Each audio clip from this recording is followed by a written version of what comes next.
I've been living in Los Angeles for 2 years, and I've never been this cold in my life. I will pay anyone here $300 for Gore-Tex gloves. Anybody.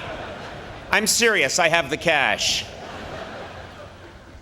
Before I begin, I must point out that behind me sits a highly admired President of the United States and decorated war hero, while I, a cable television talk show host, has been chosen to stand here and impart wisdom. I pray I never witness a more damning example of what is wrong with America today.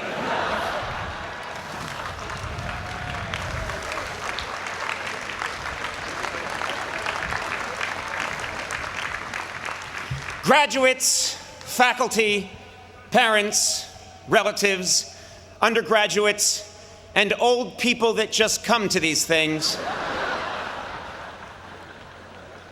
Good morning and congratulations to the Dartmouth class of 2011.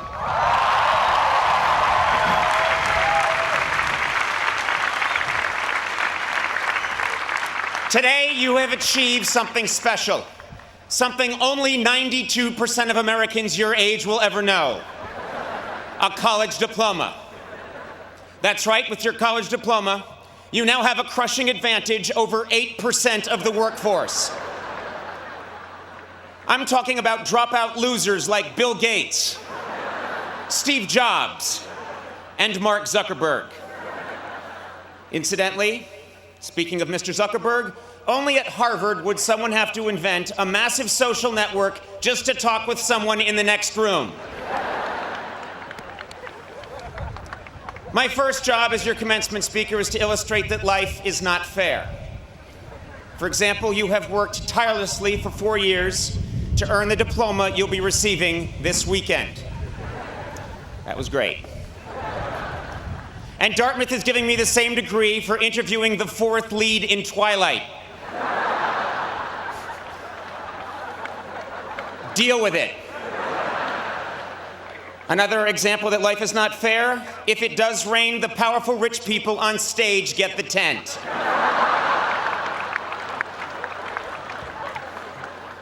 Deal with it. I would like to thank President Kim for inviting me here today. After my phone call with President Kim, I decided to find out a little bit about the man. He goes by President Kim and Dr. Kim. To his friends, he's Jim Kim, J to the K, Special K, J.K. Rowling, the Just Kidding Kimster, and most puzzling, Stinky Pete. He serves as the chair of the Department of Global Health and Social Medicine at Harvard Medical School, spearheaded a task force for the World Health Organization on global health initiatives, won a MacArthur Genius Grant, and was one of Time Magazine's 100 most influential people in 2006.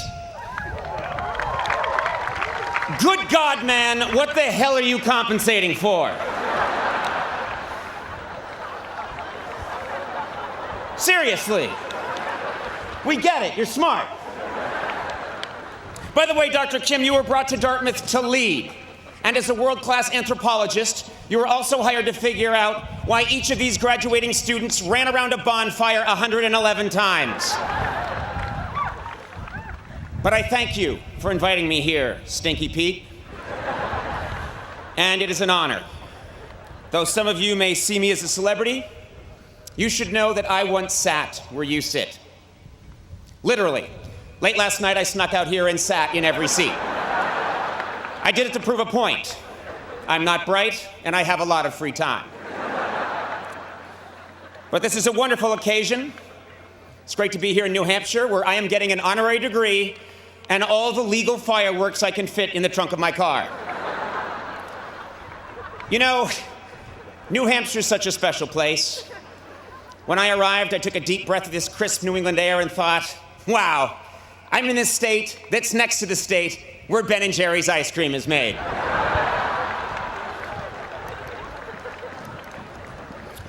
But don't get me wrong, I take my task today very seriously. When I got the call 2 months ago to be your speaker, I decided to prepare with the same intensity many of you have devoted to an important term paper. So late last night, I began.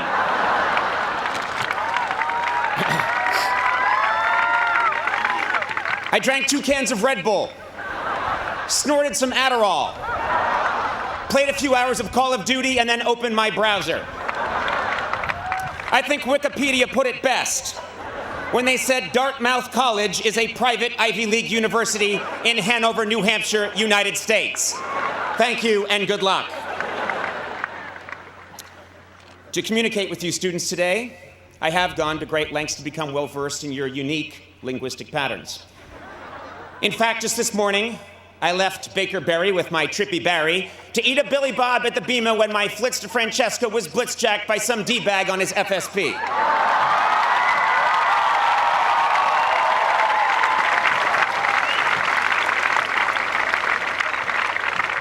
Yes, I've done my research. This college was named after the 2nd Earl of Dartmouth, a good friend of the 3rd Earl of UC Santa Cruz, and the Duke of the Barbizon School of Beauty. Your school motto is Vox Clamantis and Deserto, which means voice crying out in the wilderness.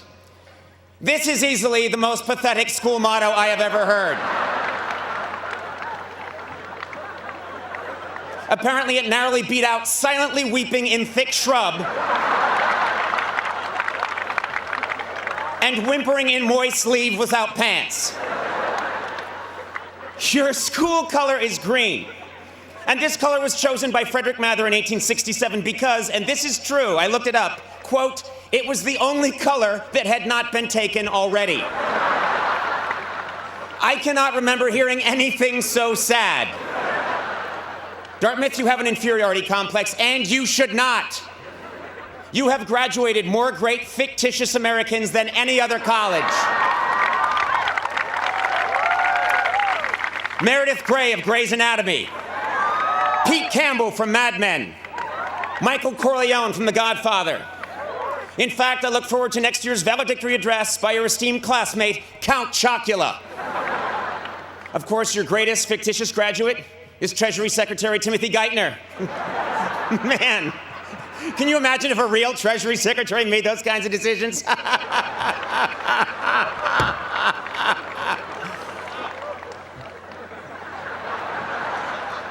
Now I know what you're gonna say, Dartmouth. You're gonna say, well, we've got Dr. Seuss.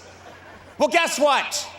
We're all tired of hearing about Dr. Seuss. Face it, the man rhymed fafloozle with snoozle. In the literary community, that's called cheating.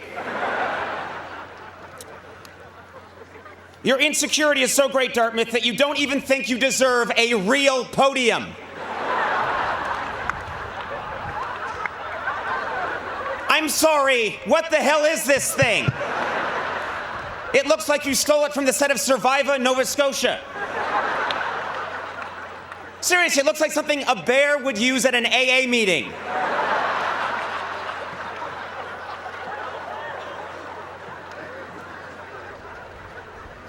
No, Dartmouth, you must stand tall.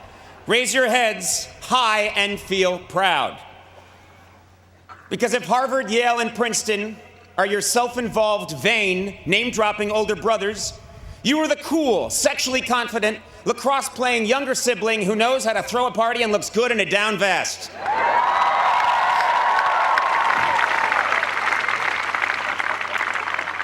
Brown, of course, is your lesbian sister who never leaves her room.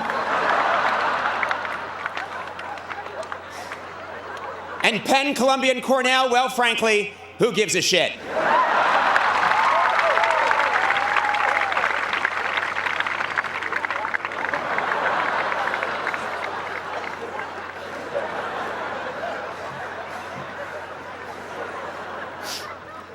Yes, I've always had a special bond with this school. In fact, this is my 2nd time coming here. When I was 17 years old and touring colleges way back in the fall of 1980, I came to Dartmouth. Dartmouth was a very different place back then. I made the trip up from Boston on a mule. After asking the blacksmith in West Leb for directions, I came to this beautiful campus. No dormitories had been built yet, so I stayed with a family of fur traders in White River Junction. It snowed heavily during my visit, and I was trapped here for 4 months. I was forced to eat the mule, who a week earlier had been forced to eat the fur traders.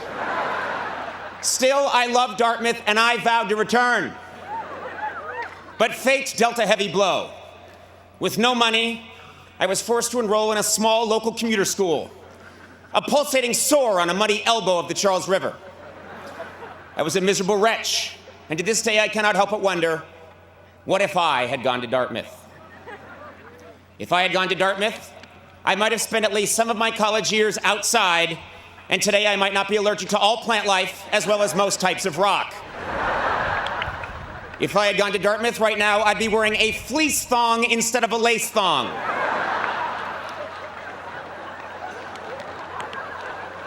If I had gone to Dartmouth, I still wouldn't know the second verse to Dear Old Dartmouth. Face it, none of you do, you all mumble that part. If I had gone to Dartmouth, I'd have a liver the size and consistency of a beanbag chair. Finally, if I had gone to Dartmouth today, I'd be getting an honorary degree at Harvard. Imagine how awesome that would be.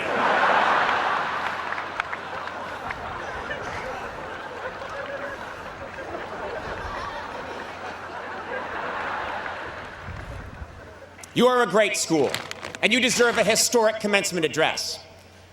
That's right, I want my message today to be forever remembered because it changed the world. To do this, I must suggest groundbreaking policy. Winston Churchill gave his famous Iron Curtain speech at Westminster College in 1946. JFK outlined his nuclear disarmament policy at American University in 1963. Today, I would like to set forth my own policy here at Dartmouth. I call it the Conan Doctrine. Under the Conan Doctrine, all bachelor degrees will be upgraded to master's degrees. All master's degrees will be upgraded to PhDs. And all MBA students will be immediately transferred to a white-collar prison.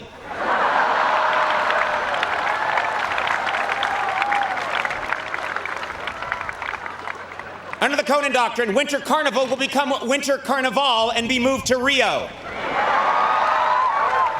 Clothing will be optional, all expenses paid by the Alumni Association.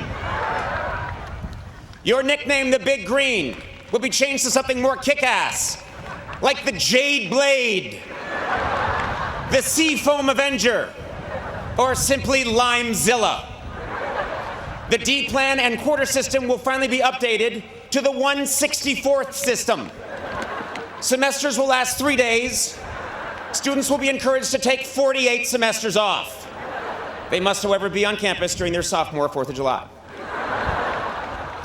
Under the Conan Doctrine, I will reinstate tube stock. And I will punish those who tried to replace it with field stock. Rafting and beer are a much better combination than a field and a beer. I happen to know that in 2 years they were going to downgrade field stock to desk stock. 7 hours of fun sitting quietly at your desk. Don't let those bastards do it. And finally, under the Conan Doctrine, all commencement speakers who shamelessly pander with cheap inside references designed to get childish applause will be forced to apologize to the greatest graduating class in the history of the world, Dartmouth class of 2011 rolls!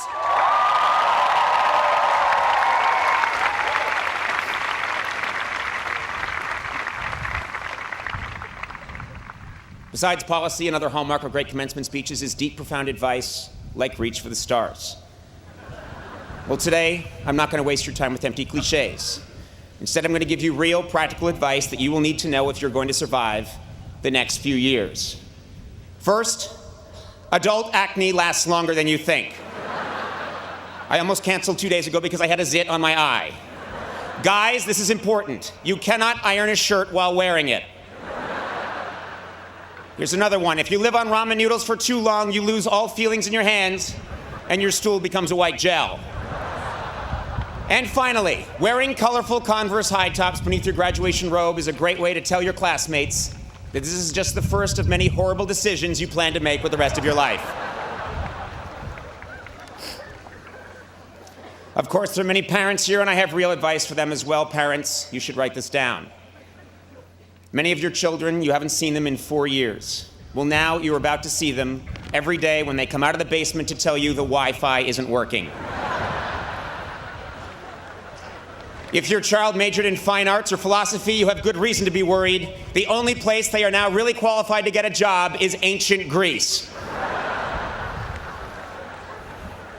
Good luck with that degree.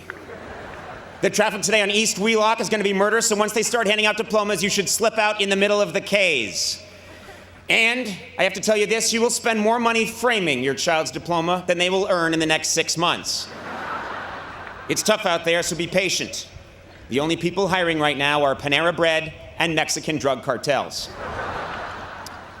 Yes, you parents must be patient because it is indeed a grim job market out there. One of the reasons it's so tough finding work is that aging baby boomers refuse to leave their jobs. Trust me on this.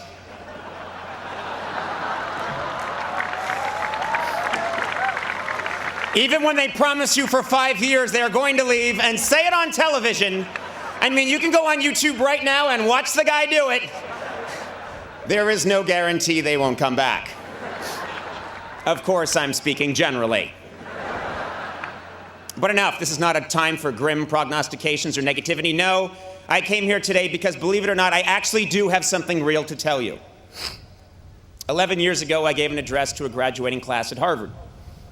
I have not spoken at a graduation since because I thought I had nothing left to say. But then 2010 came. And now I'm here 3,000 miles from my home because I learned a hard but profound lesson last year, and I have to share it with you.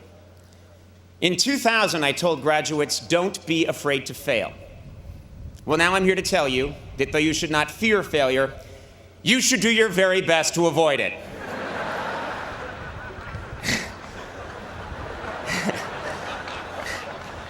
Nietzsche famously said, whatever doesn't kill you makes you stronger. What he failed to stress is that it almost kills you. Disappointment stings, and for driven, successful people like yourselves, it is disorienting. What Nietzsche should have said is, whatever doesn't kill you makes you watch a lot of Cartoon Network and drink mid-price Chardonnay at 11 in the morning. Now, by definition, commencement speakers at an Ivy League college are considered successful. But a little over a year ago, I experienced a profound and very public disappointment. I did not get what I wanted, and I left a system that had nurtured and helped define me for the better part of 17 years. I went from being in the center of the grid to not only off the grid, but underneath the coffee table that the grid sits on, lost in the shag carpeting that is underneath the coffee table supporting the grid. It was the making of a career disaster and a terrible analogy. But then something spectacular happened. Fogbound, with no compass and adrift, I started trying things. I grew a strange cinnamon beard. I dove into the world of social media. I started tweeting my comedy. I threw together a national tour. I played the guitar.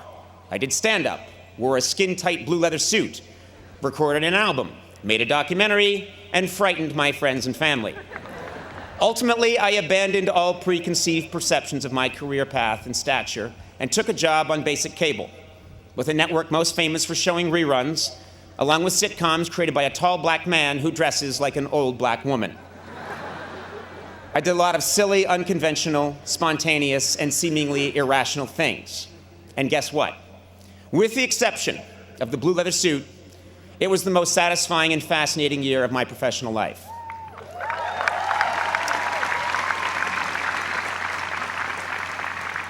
To this day, I still don't understand exactly what happened, but I have never had more fun, been more challenged, and this is important, had more conviction about what I was doing. How could this be true? Well, it's simple. There are few things more liberating in this life than having your worst fear realized. I went to college with many people who prided themselves on knowing exactly who they were and exactly where they were going. At Harvard, 5 different guys in my class told me they would one day be president of the United States. 4 of them were later killed in motel shootouts. The other ones briefly hosted Blue's Clues before dying senselessly in yet another motel shootout. Your path at 22 will not necessarily be your path at 32 or 42. One's dream is constantly evolving, rising and falling, changing course. This happens in every job, but because I have worked in comedy for 25 years, I can probably speak best about my own profession. Way back in the 1940s, there was a very, very funny man named Jack Benny. He was a giant star, easily one of the greatest comedians of his generation. And a much younger man named Johnny Carson wanted very much to be Jack Benny. In some ways he was, but in many ways he wasn't. He emulated Jack Benny, but his own quirks and mannerisms, along with the changing medium, pulled him in a different direction. And yet, his failure to completely become his hero made him the funniest person of his generation. David Letterman wanted to be Johnny Carson, and was not. And as a result, my generation of comedians wanted to be David Letterman. And none of us are. My peers and I have all missed that mark in 1,000 different ways. But the point is this: it is our failure to become our perceived ideal that ultimately defines us and makes us unique. It's not easy, but if you accept your misfortune and handle it right, your perceived failure can become a catalyst for profound reinvention. So, at the age of 47,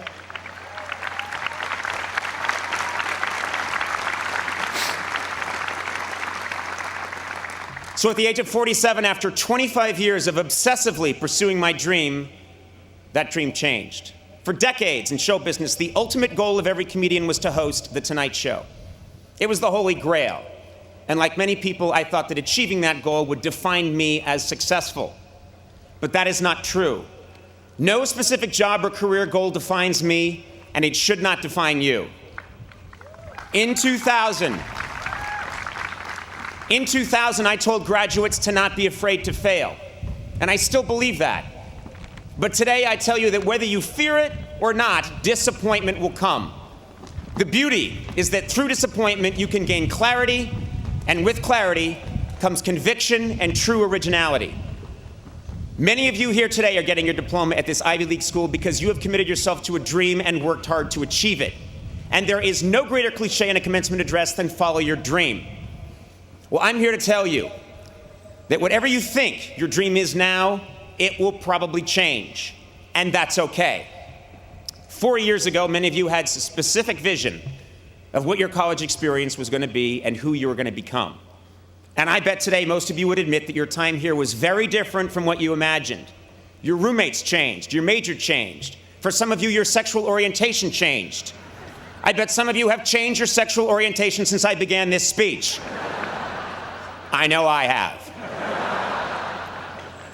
But through the good, and especially the bad, the person you are now is someone you could never have conjured in the fall of 2007. I've told you many things today, most of it foolish, but some of it true. I'd like to end my address by breaking a taboo and quoting myself from 17 months ago. At the end of my final program with NBC, just before signing off, I said, "Work hard, be kind, and amazing things will happen." Today, receiving this honor and speaking to the Dartmouth class of 2011 from behind a tree trunk, I have never believed that more. Thank you very much and congratulations.